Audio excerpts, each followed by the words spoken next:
Welcome to the Gaslight Effect Podcast. I'm Robin Stern, co-founder and associate director of the Yale Center for Emotional Intelligence and author of the best-selling book, The Gaslight Effect. I'm an educator and a psychoanalyst, but first and foremost, I'm a wife, a mother, a sister, aunt, and healer. And just like many of you, I was a victim of gaslighting. Please join me for each episode as I interview fascinating guests and explore the concept of gaslighting. You'll learn what it truly means to be gaslighted, how it feels, how to recognize it, and how to understand it, and ultimately, how to get out of it. Before we begin, I want you to know that talking about gaslighting can bring up challenging and painful emotions. Give yourself permission to feel them. Some of you may want to go more deeply with your emotions, while some of you may hold them more lightly. No matter what you're feeling, know that your emotions are a guide to your inner life. Your emotions are sacred and uniquely you. Respect and embrace them, for they have information to give you. If you want to listen to other episodes of the Gaslight Effect podcast, you can find them at robinstern.com or wherever you listen to podcasts. Thank you for being here with me. Welcome, everyone, to the Gaslight Effect podcast. I'm really excited today to have Christine Marie Cocchiola back as a guest. Christine, you were here months ago, and it was wonderful to have you, wonderful to meet you in person after being with you online or on Zoom. And this is the anniversary of your book coming up, and you have another book coming out, and you've done a TED Talk since we've met online. So I want to hear all about that. Oh, thank you so much. It's such an honor to be here, honestly. I mean, your work is just so amazing and so helpful to so many. So thank you. Thank you. So before we jump into your TED Talk and to your new book, and just to where we are in the state of the world and why we're both still doing this work, please tell our audience who haven't heard you before a little bit about your work and where you started at 19 years old and how you developed this or how you created the consulting organization that you have. So tell us all. Thank you so much. Yeah, so at 19 years old, I decided that I just couldn't believe that anybody would ever harm a child. And I decided to become an advocate for domestic abuse, sexual assault, and did that work for almost 30 some odd years as a volunteer for the same agency in the city where I grew up. In any case, I then went on and became a school social worker, an educator in special ed, and then became a college professor teaching social work every single semester and a therapist. And I had no idea I was in an abusive relationship. And I teach every single semester on the power and control wheel and the post-separation abuse wheel. And I think it's because we live in a world where everybody assumes abuse is physically violent. And there's sadly like a little bit of a misnomer out there right now where people are saying coercive control is invisible abuse, and it's not. It's the underpinning of all abuse. It's literally why people abuse is to coerce and control. And when one tactic, whether it's gaslighting or intimidation or isolation, isn't working anymore, well, then they're just going to move on to other things. And sadly, oftentimes that's physical violence or sexual violence. It's legal abuse. It's the weaponization of children. And as you know, I experienced legal abuse, the weaponization of children. I never experienced the physical violence. So I was wrongly looking through the violent incident model, which is archaic, frankly. So, So you weren't black and blue, so you weren't being abused. correct. Correct. And I always say that it's like 1,000 paper cuts, though, isn't it? You know, you don't have to have bruising per se, but again, you can. And I hope that people understand that I see coercive control as the underpinning of racism, sexism, child sex trafficking, child abuse. All abusers use the same exact tactics. Some of them move on to sexual abuse, but all of them are using coercion and control to gain power over another person, to strip a person's autonomy away. Tell us what it looks like. So if you're in a relationship, how would you recognize if your partner is using strategies and tactics of coercive control, if you are under the influence of someone who is controlling you in that way? I love this question because you probably know I'm training therapists now and attorneys and coaches because there is a problem in the system where someone shows up to therapy and maybe they have anxiety or they're like, what could I do differently? How can I make my relationship better? And it happened to me where I was going to therapists and they were saying, well, maybe if you just didn't go running with your girlfriends on Friday and instead were waiting for your partner to come home, it would make the relationship better. I was being told to accommodate more, and I was already an accommodator. I was being gaslit by my Yes. therapist. And accommodating so much that you were beginning to lose yourself or did lose yourself. 100%. Yeah. 100%. And the therapist, unfortunately, can sometimes contribute to that. So I say to everyone, what was the foundation of your relationship? Where, like, was it about one person in some way, whether it felt like love or not? And that's the key, because sometimes it can feel very loving, right? Where you all of a sudden weren't seeing the same people that you used to see. You all of a sudden were figuring out that maybe if you made that for dinner, there would be a different reaction. So you decided not to make that for dinner. A lot of people think that abuse has to be extreme, like you're locked in a room or you have like a budget every month, or it doesn't have to be extreme. Abuse often, the most astute abusers, the most malignant abusers are very like they're so good at creating a baseline where you don't even think it's abuse. You actually think it might be love, right? I was just going to say, I just love that you're saying this because many abusers do it in the name of, I love you. I want to tell you. Nobody else is going to tell you this. Come on. Let me finish telling you that you're not lovable because no one else is going to tell you that, or that you don't know how to function in the world, or you can't even add two and two.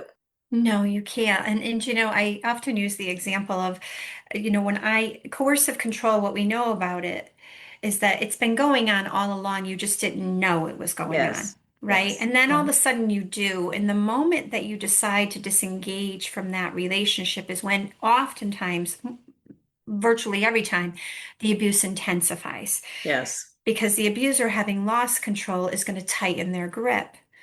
So in my particular case, when he knew I had figured him out, but I still wanted to live in the home because I had a child still in the home, he started sending me emails. This is back before texting was really big. And I got over 300 emails a month. My goodness. Was there a moment that you realized? No, So how did it happen that you went from not knowing you were being coercively controlled to knowing and to wanting to do something about it? you know, I knew that I always felt crazy and I knew that I felt like I had to walk on eggshells. And I knew that I would like be out somewhere and somehow he would know where I was. And like, even if like it had, not that I was deceiving him, but like it just like, how did he know the details of that? And then I started to connect everything. And of course, Robin, I called it psychological abuse. That's what I called it. And then I started down the rabbit hole of psychological abuse, narcissistic abuse. And then when I went for my doctor, I found Dr. Evan Stark, and I'm like, bingo, that's it. That's it. Right. That's it. So it was a lot of various experiences. And I'll tell your listeners, I left at least 5 times. So the point is that even though I would have that moment of clarity, I would be pulled back in. And had the abuse not gotten so bad at the end with all of those emails, I might have gone back again. Wow. And Yeah. so even though you know that you're being controlled, that you're in this coercive controlling dynamic, you go back. That is very interesting. And it's really interesting to me as well on a personal level, because when I was writing my book about gaslighting, and early on, before the first book was published in 2007, my ex-husband was a good guy gaslighter. And so I knew he used to say, and I may have shared this with you before, but he used to say to me, don't give me a hard time if I'm late. The problem is not mine. You have a problem with time. Like, you don't know how to think about time. Most women wouldn't care if I was like 20 minutes late for dinner, or, like maybe your parents didn't know, maybe they were too anal and they just taught you this about time, that you had to be so rigid. And I remember thinking, I'm writing about this. I know better. And yet, I wasn't ready to say, I'm out of here. Yeah, because we gaslight ourselves to think that this person can't be as It's not as bad. That's right. right. That's right. That it's okay, so he does that, but it's not that bad. It's not that bad. And isn't it interesting as women that I think this is a female, but perhaps a more issue, but that we often lower our expectations for what we deserve in relationships. And society also kind of creates the structure for that. And then, of course, religion does, and maybe old school values, right? And we feel badly for them, right? We do. We can't be too mean, right? We have to be nice. We have to be kind. We have to join them if they need that. That's right. That's right. And that's why I do tell people about those emails because there were 10 every month or so. And I knew enough not to answer them. But there were 10 of them about every month that were, I love you. You're my soulmate. Please come back to Ah, me. And so wow. again, if I hadn't gotten 290 horrible ones and everything else bad that happened, I say this out loud because I want people to know you're not crazy for going back. You shouldn't be Yes. ashamed for going back. There is actually a lure that they create on purpose to keep us engaged in the relationship. And it actually is, as you know, in our brain. Like we can't even Yes. control it. Yeah. Yeah. Yeah. So you've done some new work, and I don't want to miss the opportunity for you to tell us, to really have time to talk about your upcoming children's book and your TED Talk. So where do you want to start with this? Oh, I'm so excited about this children's book.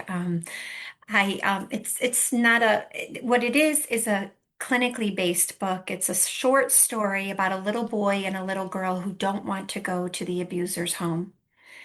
And how do we, as protective parents, in particular protective mothers, help them like really regulate and feel safe with us. So I go through, you're probably familiar with the neurosequential model and Bruce Perry's work, and how do we create things that are rhythmic and repetitive and relational so these little ones know that no matter where they're going and where we have to send them because of court orders, that when we are always right here. There's always we're connected and we're waiting for them when they come home. So it's called Every Moment of Every Day. And I'm just so excited for it. I I think hope. it's so wonderful that you wrote this book. What a gift. What a gift to families. And thank you so much for doing that work. So Oh, tell us, how did you come up with the idea of writing a book? Obviously, you've been in there doing this work and working with families, but tell us about, I need to write this book. When did that happen? one of the things, it's something that's been on my mind for the last year, but we had the other book, Framed Woman in the Family Court Yes. Underworld, come out. So that was kind of taking up space. And and I am working on a book called Reignited Attachment, Healing Children of Coercive Control. But this one felt like more important. Mothers are and fathers are in so much pain when their children are forced to spend time with an abuser. The grief is just, I get a little teary-eyed just thinking about it. It's just so overwhelming to think that the courts are making children spend time with someone who has a history of abuse. And so I wanted to kind of have something immediately, and it wasn't, I had the idea, it wasn't super challenging to get it out there. I needed to find an illustrator, and I found an amazing illustrator. So that was really like bingo, that felt like so good. So yeah. So I hope that the idea in it is again that mothers and fathers know what to do in these circumstances to help their child regulate more and get the body like feel in their body what's actually occurring. So is this book for parents who don't know what's going on the other end, but their kids have to go anyway, or for parents who do know, or for both? And probably, I mean, I think probably more parents who do know what's going on, but either way, when a child doesn't want to leave your home, there's ways to behave, whether they're going someplace unsafe or not. There's ways to behave so that they can actually feel safer, right? It's not, and I don't want to gaslight kiddos, by the way, right? We don't want to gaslight them, but we do want to ensure that they understand that we understand what they're feeling. And that really is about, as you know, attunement, right? Attunement to their feelings. So what would be an example of a conversation you might have, on the day that um, people, that your child has to go, and that people are saying, "Oh, come on, just, this is his dad, or this is his, I guess, dad or stepdad, or whoever it would be." Yeah. so part of what the book talks about is that we don't want to, I don't say this in the book, but we don't want to be questioning children when they come home. We just want to be present. And that course, as you know, like present, but not in their face, like not waiting at the door, but just ready for them. And then, in the book, I talk about how when you come back, we will do these things again. If you want to, we could dance, we could take a hot bath, we could just sit quietly, we could read a story together, like giving the child some context of what they're going to return to. And choice, it sounds like. Agency, 100%. Having some agency in this process. I actually use those words. The choice is yours, I think I say Oh, in the book. mhm. Yeah, whatever you want to do, mom can sit here quietly with you, or we can talk about your visit, whatever you want to do. Yeah. So I know, having been a therapist for many years, decades actually, that parents really want to know what's going on in the other home. Can you talk a bit about your advice not to ask your kids questions? Sure. So, it's funny. I just got off a call with a client and she was asking about her 15-year-old, like when he comes home from visiting an uncle who knows the father, like, and she wants to ask him questions. And I always go back to this concept. If asking questions drives connection, then go for it. But my guess is asking questions drives disconnection. It's simple. Like just be and be intentionally attuned to your child, and when they're ready they'll come to you. But if they are not coming to you openly, and a 15-year-old, certainly that's pretty like dicey anyway, right? In the So best of families, in the right? best of situations, if they're not coming to you openly, then they're not feeling very connected right then, and that's okay. Yeah. People don't realize, right? I mean, I'm sure, you've had this experience too, where like grilling and asking lots of questions literally pulls apart attachment. It doesn't draw attachment. It certainly doesn't get you the answers anyway. I mean, I know that even with my adult children, if I ask too many questions, even now, the answer is usually mom, period.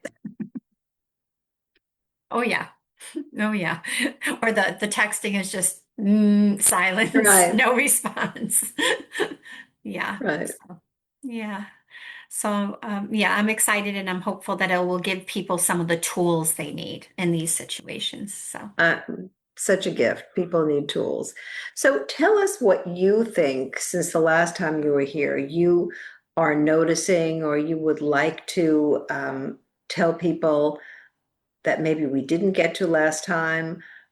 What do you want people most to know about your work and and I guess maybe in that somewhere is the question of when you stood up and gave a TED talk, and congratulations for that. That's really awesome. And I hope everyone will watch it. And also, of course, I hope everyone will be listening to your podcast, Perfect Prey. Is that the name? Yes, the Perfect Prey. Yes, what a name. What do you most want people to know? Um, oh, gosh, there's so many things. I think I want people to know that coercive control is the underpinning of all abuse, very much so, and that if children are living in the family system, they are experiencing it. Even if it's not overt, they are experiencing it. They are feeling it in their bodies.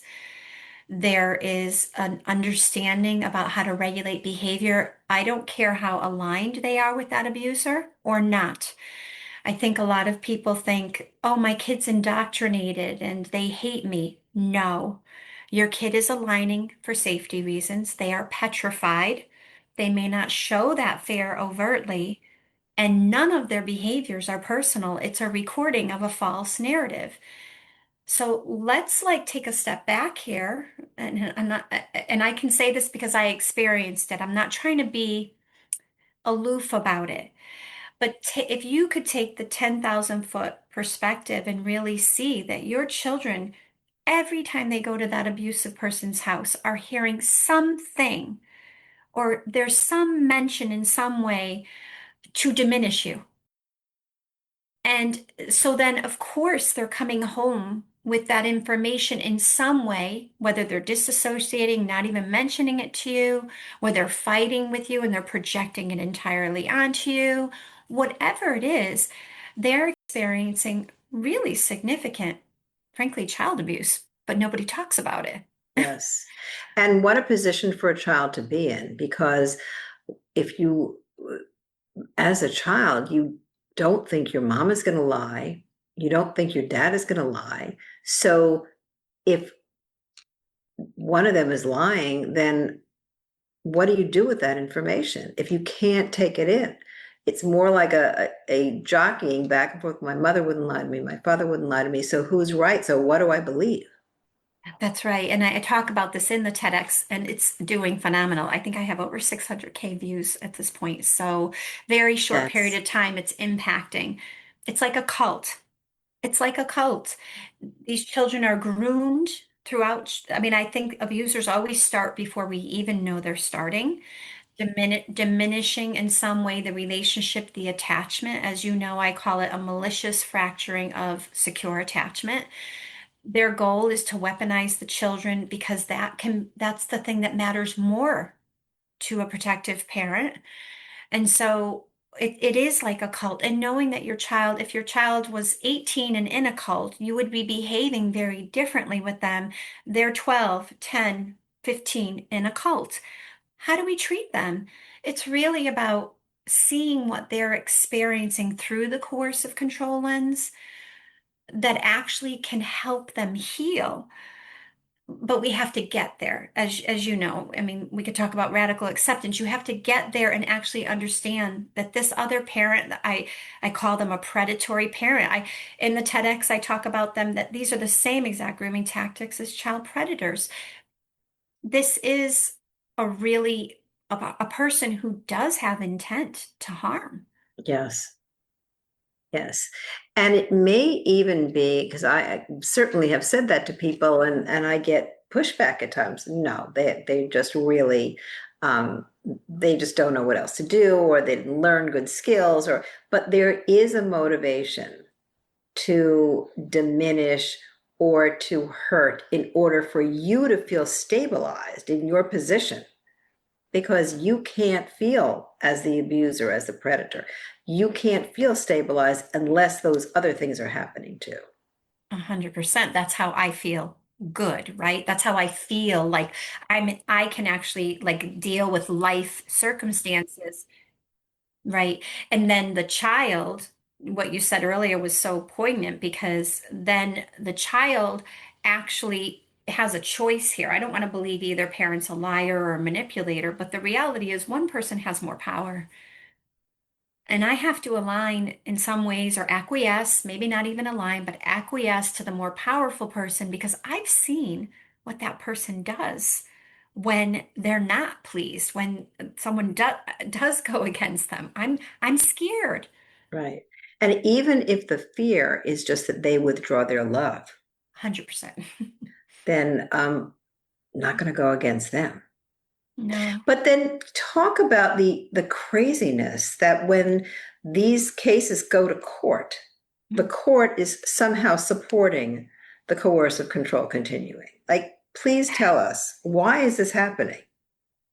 You know, Robin, I used to say that maybe it was ignorance, but honestly, I don't think I can say that anymore. Like, I think unfortunately there's a lack of concern or worry about the well-being of children.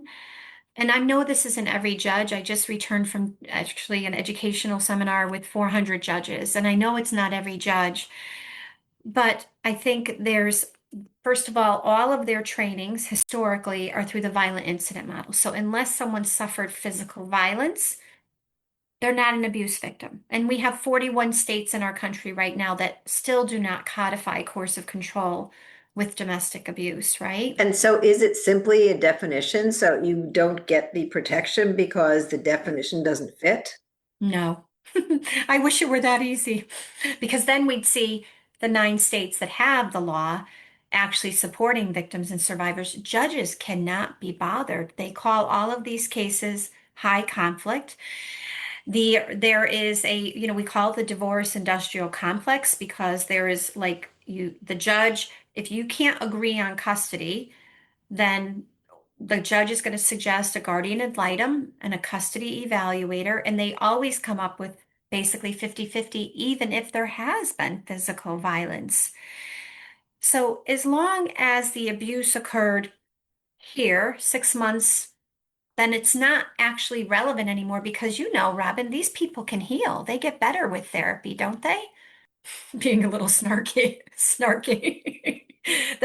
I think that's what people think. They think like Yes. better intervention programs work for these people. They think that these people won't do something again. What they don't realize is the moment the court emboldens them and says, "Oh, he's a good dad," or "That's a good person," whatever it is, that actually they actually get worse sometimes because now it's systemic coercive control. It's using the system. Ugh. Yeah. So incredible response you're getting to your TED Talk. And what is there a particular thing that you think people haven't heard before, are resonating with that we want our listeners today to make sure they're taking away? There's a couple of parts of it that I think, yeah, might be resonating a little bit more. I think when I talk about that 35% of women suffer violence in their lifetime, and those are the violent cases. So how many are suffering abuse that's not violent? And then how many children are living in these homes? Because that has to be pretty astounding, right? And I do talk about gaslighting, right? And I talk I'm about a so client, glad. yeah, I talk about a client I call Marie. And basically, Marie is me, and it's my story. And what happened when, you engage in the relationship and you think it's wonderful and loving, and then you build a family. And then all of a sudden you realize something's going on, but there's this, as feminist psychologists always talked about, there's always this knowing that it might get worse. What else could happen if I leave? And there's this underlying threat always. And even if it's not a threat of your life, it could be a threat of, maybe your house or of course, your children, right? And do you worry about or find that, or tell people that uh, the coercive control will go on directly with your children as well? That it's that this person who you just left, let's say, or who there was a fight and you left each other, they're not suddenly going to get healthy. No, right, exactly. I always tell my clients that it begins day one. I think abusers, when we think about the pathology of abusers, right? The moment we hold that baby in our arms, the abuser immediately knows they could never love in that way. There is a deep, like like igniting of shame, like, oh my gosh, I could never love that way. Then is that baby a threat to the attention I might want or get or I'm receiving? And the opposite of that, perhaps sometimes, is maybe the baby isn't a threat, but now I don't really need that baby now becomes my primary object, right? And so they know, I'm sure it's subconsciously what matters most, and they immediately are able to recognize in some way that that's going to be the weapon of choice when the time comes. One of the very interesting conversations you and I started to have the last time we did this was that idea of disintegrated intuition, right? Yes. Yes. Because, and I do have to, maybe we can write that article together because Would love to. Yeah. that is, it's the big, like, I think elephant in the room that we're told never to talk about what's going on in divorce. We're told never to put the children in the middle. We're told, don't talk bad about the other parent. And I'm not suggesting we do any of that, but there is a way to create clarity without ever disparaging an abuser. And I spent years gaslighting my children into believing that everything was fine because I wanted to protect them. And the reason why I don't use gaslighting is because gaslighting typically has malicious intent. I was trying to protect them. So I disintegrated their intuition. They no longer could really feel any longer anything that felt painful or inappropriate. Like we have these kids living in these homes where they think it's appropriate for the mother to be locked out. Or like, or they think it's appropriate for the mother to be called a bad name at the Crazy rules that seem like they're okay. because we've tried so hard, right, to create Yes. equilibrium. That's right. Mhm. That's right. So tell our listeners, bring us back to our conversation about disintegrated intuition. And yes, we should write that article. Absolutely. I just think it's so imperative that when you do realize you are with an abuser, whether you're staying or going, no judgment ever, because we know some people feel it's safer to stay. But this idea that it's important that we ensure our children are never disintegrated from their intuition, that they feel it. If their body feels something, we should be acknowledging it rather than saying, no, everything's okay. Rather than saying, Dad was just tired. He Rather didn't than just, mean it. he didn't mean it. Or when they don't even show up for a visit, you'd be like, oh, well, he has lots of work or he probably had to do the lawn. No, no, no, no, no. Let's acknowledge the pain so that their bodies actually are giving them the right signals. That's right. That's so important because otherwise, if you're saying, he loves you, he Oh, he'll be here tomorrow, then the child experiencing disappointment, maybe anger, um, depending on how many times he's been disappointed, maybe really grief about the relationship fading, is now all of a sudden having to think, wait a minute, this is what love is? Like, 100%. Right. And what are boundaries? what are And boundaries? where is my agency to express my frustration, how I feel about this? And if mom says it's okay, then maybe I disassociate and I don't even communicate about how I feel. I mean, it's really, I think it's harmful to the developing brain to stunt the ability to understand what your body is feeling. And Absolutely. it's so imperative. And what because you know deep down inside. So, what does it sound like for a parent to acknowledge Mm. a feeling a child is having when that parent has to go through some emotional labor, but acknowledge the child's feeling at the same time so that the child feels whole? I love that question. That's amazing. So I think it's something like, I can see this is really hard when dad isn't here to pick you up. I'm sorry about that. Or I can see that it would be disappointing if I was waiting for someone to pick me up and they didn't come. You can even take dad entirely out. And often am coaching my protective parents on this idea that then we create other scenarios in our life. Like we could say something like, oh, I was at work the other day and somebody took my lunch a second time out of the fridge. Like that's really inappropriate. That's like crossing a boundary. So, right, creating all of these opportunities for them to see that it happens in the world and other experiences. And then we can use like even what happened on the playground with them.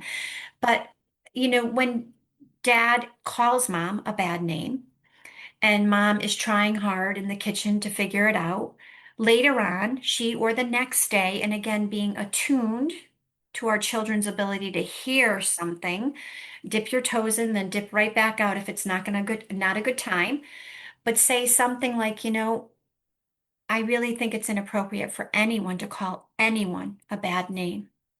In our house, I really don't think we should ever, in anybody's house, we shouldn't be calling each other names. That's actually called verbal abuse. Like depending on the age, I wouldn't say that to a 5-year-old, but I would say that to a 12-year-old, Of course. never disparaging the abuser. And what about if the you're hearing something? Certainly, I've heard this many times, but Daddy said he gave you money last week. Like, why can't we go? Like Daddy said, he gave you money. So, okay, so like meaning like they gave child support and then she's not using the money for what Right. daddy is That's basically right. trying. Yeah, he's co-opting it a little bit. Yep. Yeah, so sweetheart, daddy did give me money, but that money is put aside for this, this, and this. Or daddy did give me money, but we can't do it this week, but I hope we can do it next week. Right? And I also, by the way, I just use daddy. I always tell all of my protective parents, do not call this person daddy or mommy. That's Hmm. too affectionate. It's Too too intimate. personal, too Yes. intimate. Exactly. Just say dad, and they're going to be Hmm. like, "Why are you calling him dad?" And in the meantime, you're probably getting called Christine when they're over their house. I mean, Right. yeah. So, and I think as they age, so if you have like a 14-year-old's coming home and saying, dad gave you money and you're not letting me go out, right? You can say, sweetheart, that's not true. That's not true. You don't have to call him a liar, but you can say, that's not true. And I'm sorry that you heard that. Or, and sometimes I'm sorry triggers these children. They don't want to hear that we're sorry. Right. And part of what like, I always like for my kids, one of my children in particular thought I was too nice. I had, I had to learn to be a little bit more snarky Hmm. because that's the only way that I could be heard. And how do we attune ourselves to their needs? Which people are like, wait a minute, you're telling me to actually walk around on eggshells with my children. And I'm like, no, no, no, no. Walking around on eggshells to protect yourself from abuse is one thing. Walking around and shifting your behaviors, like creating little changes in your behaviors, can heal your child's brain. Right. To tune to where they are, to meet them where they are. Absolutely. Amazing. Yeah. Thank you so much for going through that so specifically. I can only imagine how helpful it is for people who haven't read your work and don't have the advantage of reading the book that's about to come out, which I can't wait to read myself. So what do you want to leave this audience with? I think, well, because we're both therapists, right? I think that would be I think having the conversation about that if you're in therapy and you've been in therapy for a while with your partner and it's not getting better and you're being asked to accommodate or in some way shift your behavior, shape shift yourself, it's time to get out of therapy with that person. It's time because we do have a problem in the field. I mean, and it's that we're not actually ruling out abuse first, that we're thinking that we have to help people get along when actually there may be one person that there is no ability to get along with them in a healthy way. Well, there's also, thank you for that. I think that's really, that people need to hear that if you're in therapy and you went to therapy because of your abusive relationship and you're still there having that abusive relationship and your therapist is encouraging that in some way, it's not okay. Two things. One, I think when you first meet someone as a therapist, of course, you're going to explore, where have you been? Do you want the relationship? And it does make sense to see if it can work.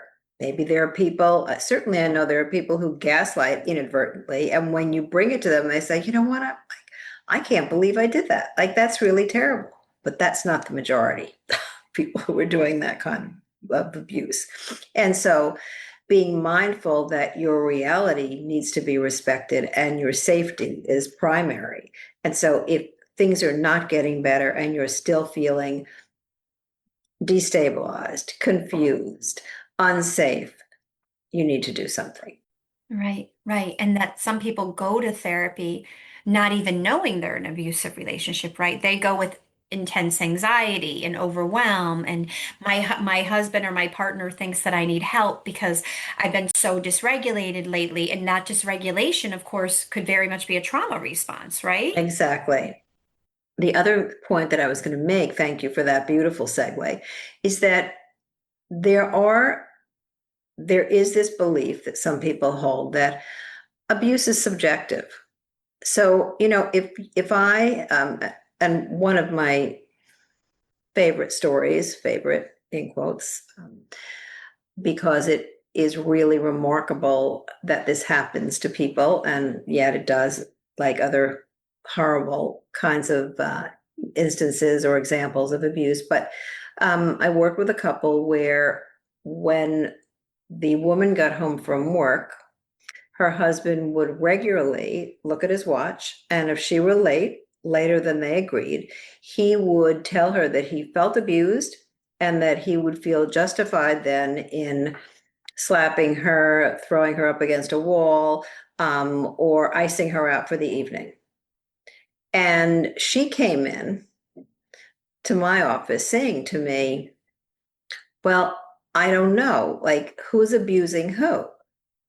And I remember that I had this group at the time of friends, and some people said, well, if he felt abused, he felt abused. And if she felt abused, she felt abused. And and it led me to work with some other friends at the time to have uh, like a seminar on reality. That there are some ways that people treat each other that are just not okay. And it's not because you think it's not okay. It's because it is actually not okay to intentionally harm someone else. That's very intriguing to me that there was a question about that. Wow. Wow. Yeah.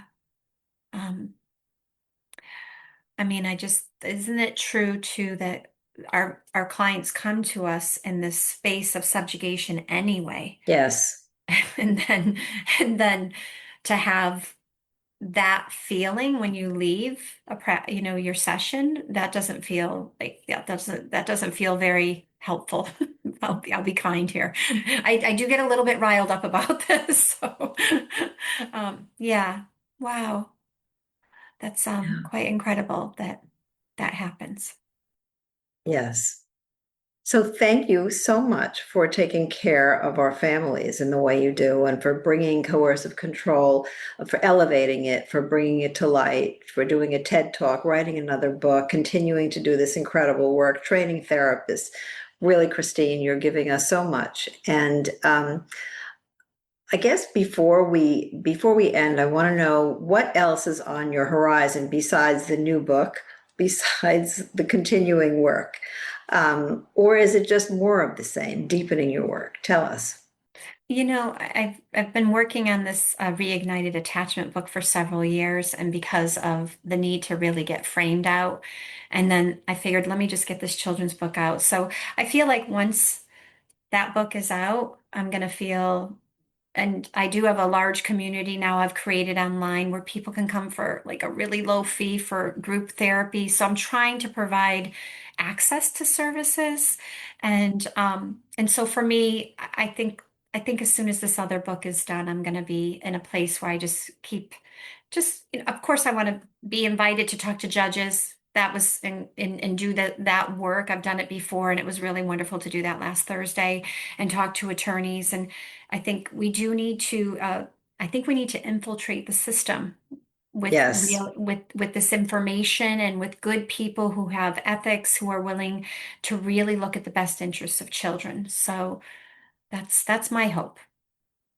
Yeah. It's my hope as well. And meeting you and hearing about your work gives me hope. Oh, Because if we're not caring for our children, we have no future, right? Our children are our future. And it reminds me of this song that my son has been part of, or was when he was growing up, part of Young People's Chorus of the City of New York for many, many years. And their theme song at that time was called Give Us Hope. And I invite you to listen to it because it's really powerful. And it's children's voices because they were children singing to the adults, give us hope. I Our love it. hearts, our voices are calling you, our hearts are calling. I remember going to hear the chorus at the end of different seasons, and they would sing that song as their signature song. And I thought, yes, we need to give them hope, and they give us hope.